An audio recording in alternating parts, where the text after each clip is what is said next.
Hello बेटा, स्वागत है तुम्हारा ट्यूटर टाउन पे।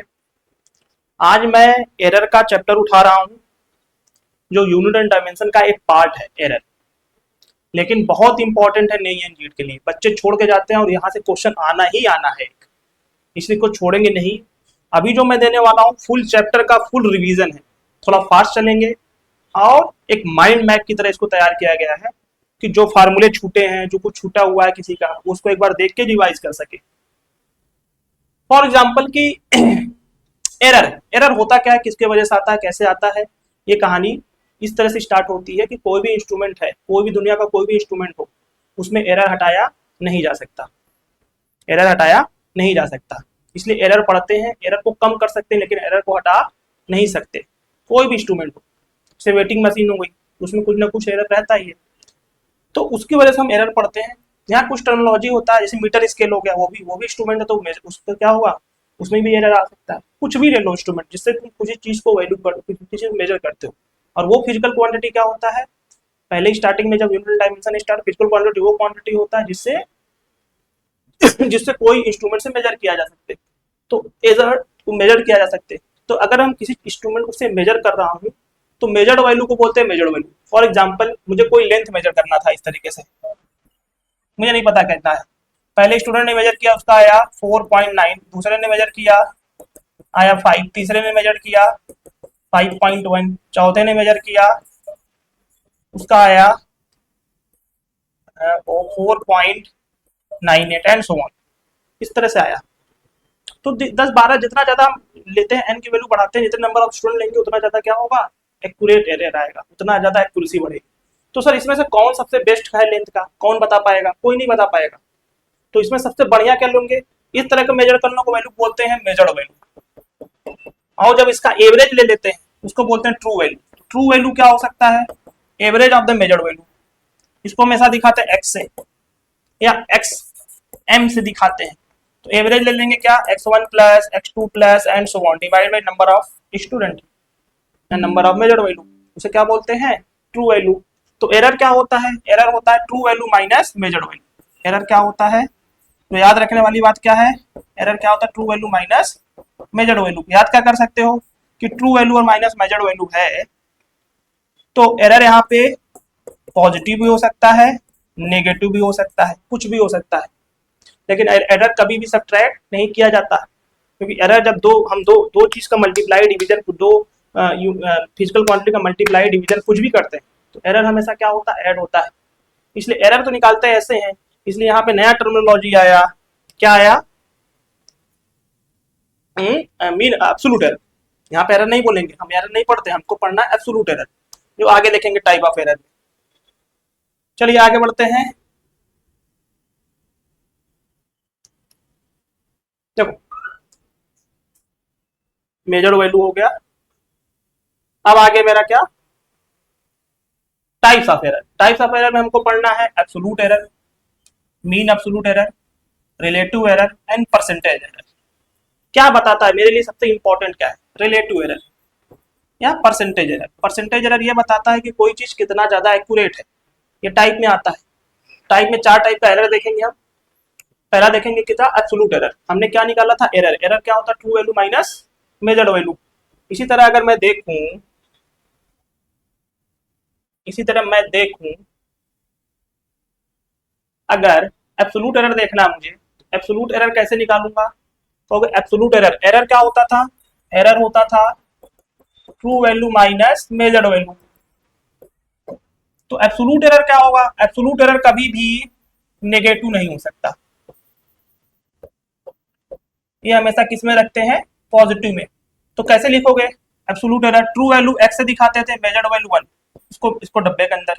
दूसरा एब्सोल्यूट एरर, इसको डेल्टा एक्स से दिखाते हैं, इसको डेल्टा x2 से दिखाते हैं क्योंकि एरर है, x minus x2 and so on, कितने तक, n तक, ये जाता है n तक। ये मेरा क्या आ गया, एब्सोल्यूट एरर। तो इस एरर में से सबसे बढ़िया एरर कौन सा है, उसके लिए इसका सबका मीन ले लेंगे। सबसे बढ़िया एरर निकालना होगा ना, इसे कोई रैंडम उठा लेंगे, कोई रैंडम नहीं उठा सकते। इस एरर से सबसे बढ़िया एरर कौन सा होगा, तो इसका क्या ले लेंगे, एवरेज। फिर से क्या लेंगे, average.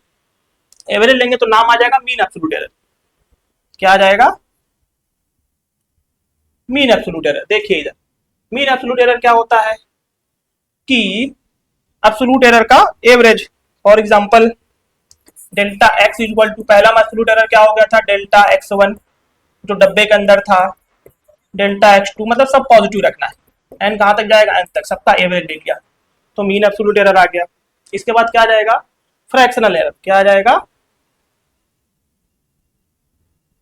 Relative error. Relative error क्या होगा, जैसे मैंने कहा कि मेरा जो मीन एब्सोल्यूट एरर आ गया, मीन एब्सोल्यूट एरर के बाद मैं रिजल्ट लिखूंगा। क्या लिखूंगा, रिजल्ट। रिजल्ट हमेशा लिखा जाता है x plus minus delta x. तो एक्स क्या होता है मेरा, ट्रू वैल्यू, ये क्या होता है, मीन एब्सोल्यूट एरर। इसको रखते हैं मीन एब्सोल्यूट एरर को, क्या रखते हैं, मीन एब्सोल्यूट एरर। तो x plus delta, x plus minus delta, तो मतलब मान लिया कि मैंने कुछ रिजल्ट लिखा, मेरा इस तरह से वैल्यू लिखा हुआ है, कोई लेंथ है ऐसे लिखा हुआ है, फॉर एग्जाम्पल कोई लेंथ इधर लिख देता हूँ, कोई लेंथ है इस तरह से लिखा हुआ 5 प्लस माइनस 0.2, तो इसकी मैक्सिमम वैल्यू कितनी हो सकती है, 5.2, और मिनिमम वैल्यू कोई मेजर करेगा कितना हो जाएगा, 4.8। तो प्लस भी आ सकता है, माइनस भी आ सकता है, इस तरह रिजल्ट लिखा जाता है। तो फ्रैक्शनल एरर क्या, रिलेटिव एरर भी, रिलेटिव एरर को फ्रैक्शनल एरर भी कहते हैं,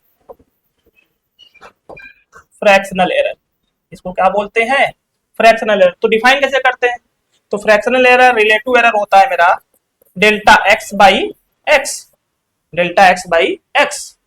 अगर मैं 100 से मल्टीप्लाई कर दूंगा क्या बन जाएगा, परसेंटेज एरर। तो परसेंटेज एरर क्या हो जाएगा, परसेंटेज एरर हो जाएगा delta x by x into 100, delta x by 100 into, ये किसी भी इंस्ट्रूमेंट के लिए कितना होना चाहिए, लेस देन 5%, तो माना जाता है ज्यादा एक्यूरेट है, ज्यादा एक्यूरेट है, लेस देन 5% माना जाए तो ज्यादा बढ़िया माना जाता है।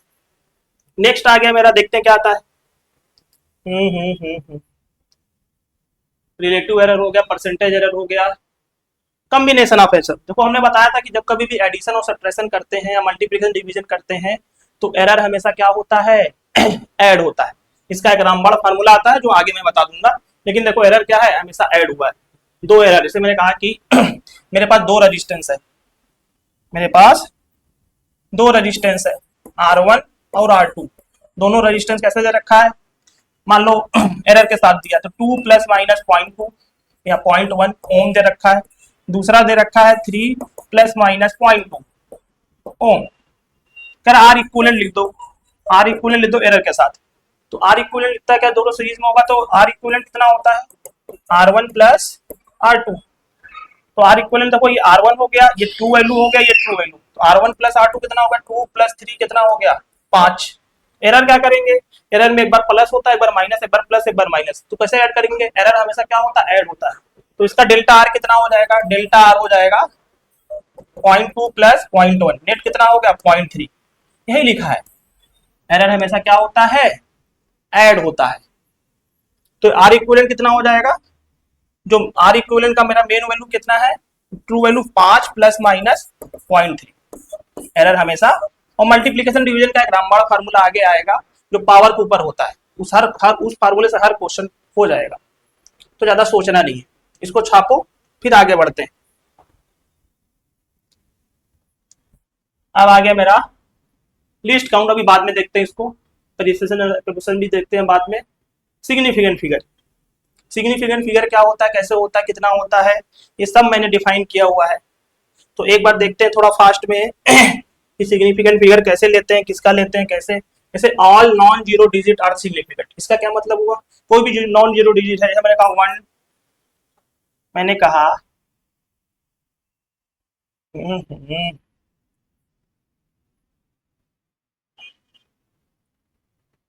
मैंने कहा all non digit digit are the significant, इसका क्या मतलब हुआ, पहला पॉइंट का कि कोई भी 1 2 3 4 5 कुछ भी ले लो, ये क्या होगा, सिग्निफिकेंट होगा। तो इसमें कितने सिग्निफिकेंट फिगर है, 5 सिग्निफिकेंट फिगर हो गए। दूसरा कहा है absolute zero between the non zero digit are the significant, कोई जीरो ट्रैप्ड हो गया। दूसरा पॉइंट क्या होता था, ट्रैप्ड रूल, अगर ट्रैप्ड जीरो हो गया तो इसे कहने का 1 0 0 2 1, यहाँ दो ट्रैप्ड है तो ये सिग्निफिकेंट कहलाएगा, हाँ कहलाएगा। तो नेट कितना हो गया, 5 सिग्निफिकेंट फिगर, कितना हो गया 5। इसी तरह leading zero are not significant, leading zero मतलब कि 0.0 डेसिमल के पहले हो या डेसिमल के बाद हो, 3 2 1 0 2, ये इसमें कितना सिग्निफिकेंट है, तो अगर डीलिंग मैंने स्टार्टिंग वाले जुड़े हो तो स्टार्टिंग वाले जीरो कभी भी सिग्निफिकेंट नहीं कहलाते। तो ये कितने होगा इसमें, 1 2 3 4 5, 5 सिग्निफिकेंट फिगर। इसी तरह ट्रेलिंग जीरो आफ्टर डेसिमल, अगर एंडिंग जीरो होता है आफ्टर डेसिमल तो वो सिग्निफिकेंट कहलाता है। जीरो आगे या पीछे, हमेशा पीछे वाला कहलाता है, वो भी डेसिमल के बाद, नहीं तो वो सिग्निफिकेंट नहीं कहलाता। जैसे मैंने कहा कि 0.02100, इसमें कितना है, तो अगर डेसिमल के बाद है तो कितने हो गए, दो, कितने हो गए तो सिग्निफिकेंट, एक की दो, एक दो तीन चार, चार सिग्निफिकेंट फिगर हो गया। इसी को मैंने कहा 1000, इसमें कितने हो गए, दो सिग्निफिकेंट फिगर हो गया। तो इसे सिग्निफिकेंट देखते हैं। और क्या क्या रूल्स है, तो कोई पावर हो गया, पावर हो गया, मैंने कहा 2 × 10⁵, पावर कभी भी सिग्निफिकेंट फिगर नहीं कराता, तो 1 सिग्निफिकेंट फिगर हो गया। सिग्निफिकेंट फिगर बताता क्या है, एक्यूरेसी बताता है, कितना एक्यूरेट है हमारा, जितना ज्यादा सिग्निफिकेंट फिगर उतना ज्यादा एक्यूरेट। और क्या होता है, जब कभी भी यूनिट कन्वर्ट करते हैं, यूनिट को कन्वर्जन देखते हैं, यूनिट कन्वर्ट करते हैं तो significant figure never change, significant figure change नहीं होता, नहीं चेंज होता। जब कभी भी क्या करते हैं, जो है यूनिट का कन्वर्जन करते हैं, तो इस तरह से सिग्निफिकेंट फिगर देखते हैं। आगे देखते हैं बेटा, मेरा सिग्निफिकेंट फिगर हो गया। हाँ ये देखो पावर वाला, जैसे मैंने कहा कि मेरे पास z है, z किस टर्म में है, a power p, b power q, c power r divide में। तो डेल्टा z बाई जेड कितना हो जाएगा, पावर आगे delta a by a plus power आगे delta b by b plus r आगे डेल्टा c बाई c। यही रामबाण फार्मूला है, सारे क्वेश्चन मैक्सिमम क्वेश्चन इसी से हो जाएंगे। देख लो इसमें कैसे होता है, कैसे नहीं होता है, कैसे होता है, कैसे नहीं होता है, इसमें तुम्हें देखना होगा। बहुत क्वेश्चन इसमें मैंने कराए थे, तो एक बार रिवाइज कर लेना अपना नोट्स। आगे देखते हैं,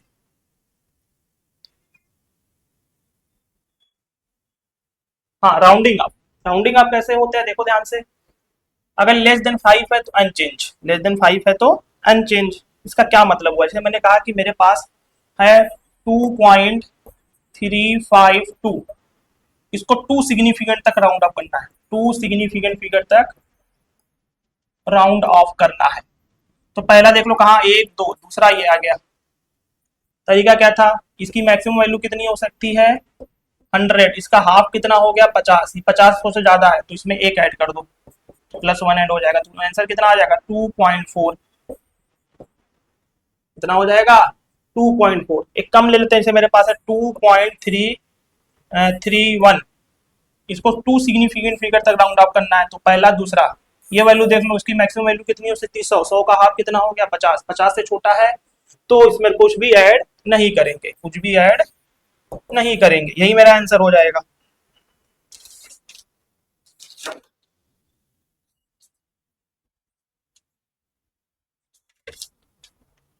यही मेरा क्या हो जाएगा, आंसर हो जाएगा। तो ये जिसने सिग्निफिकेंट फिगर तक राउंड ऑफ करना उस पे जाओ, उसके बगल वाला नंबर अगर 50 से ज्यादा है, 50% ज्यादा है तो एक ऐड कर दो पीछे वाले में, और कम है तो, और नॉन जीरो नंबर है, मान लो कि मेरे पास कोई जीरो है, मैंने कहा 1.7500, तो इसमें क्या लगता है ऑड इवन रूल। देख लो कितने सिग्निफिकेंट, दो रहे तो इसको पकड़ो, यहाँ पे 5 आ गया, यहाँ पे क्या आ गया 5 है, 7 क्या हो गया मेरा ऑड है, तो क्या करोगे ऑड में एक ऐड कर देते हैं, एक ऐड कर देंगे तो कितना हो जाएगा 1.8। इसी तरह मैंने लिख दिया 6.5000, ओके, इस पे दो फिंगर मिलेगा तो उसके आगे 5 है, 5 में देखो बेटा इवन है, इवन में तो ऐड नहीं करते, तो कितना हो जाएगा 1.6।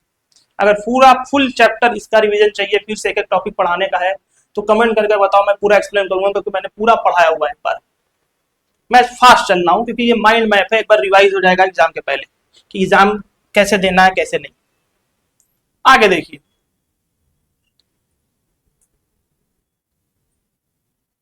इसके बाद क्या था, प्रीफिक्स आ गया, इंड ऑफ हो गया, और क्या बचा था, सिग्निफिकेंट फिगर हो गया।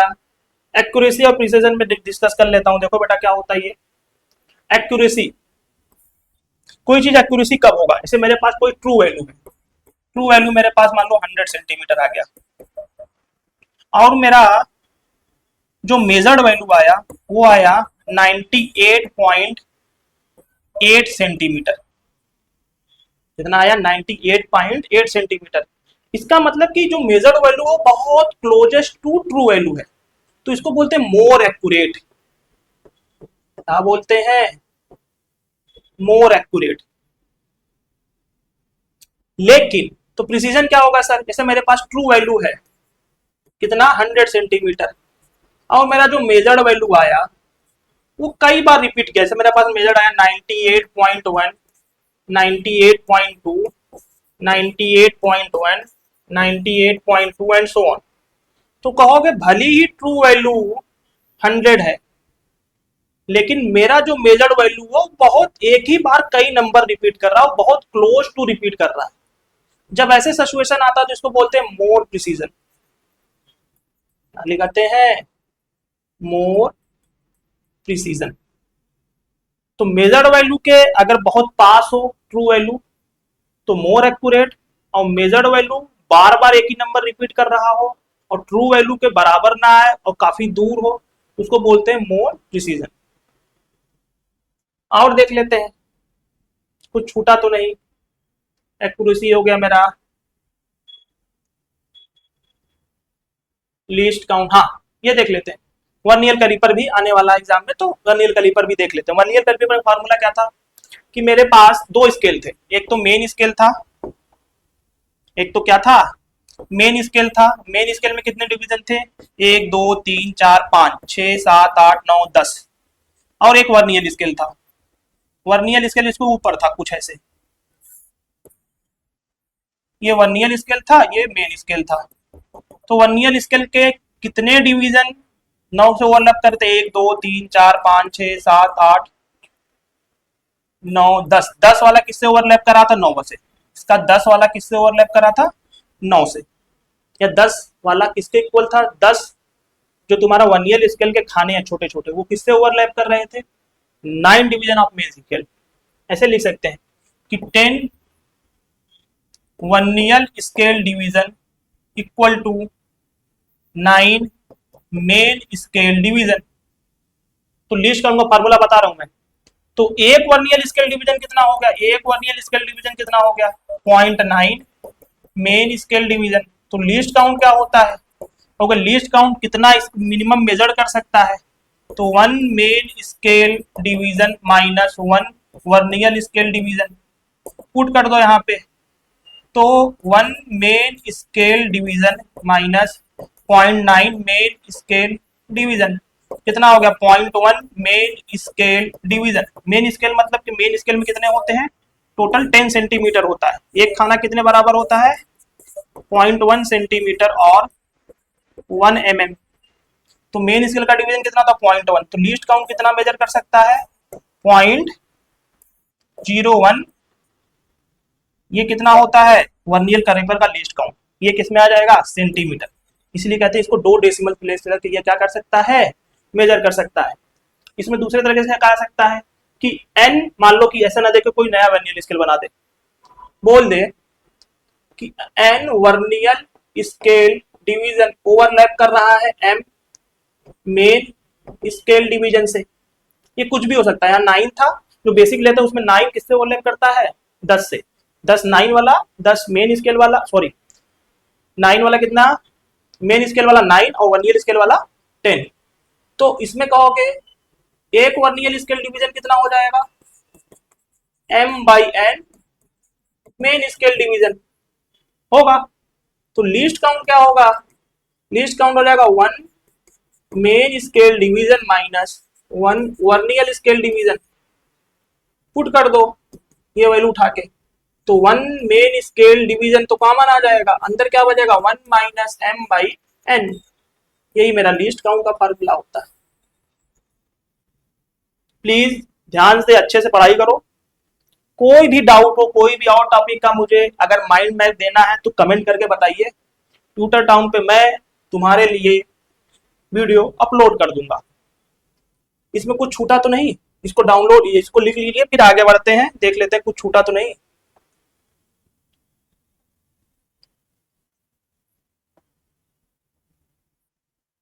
कॉम्बिनेशन एरर हो गया, ये हो गया, प्रिसिजन रिलेटिव एरर, ठीक है, सब हो गया। ओके बेटा, थैंक यू।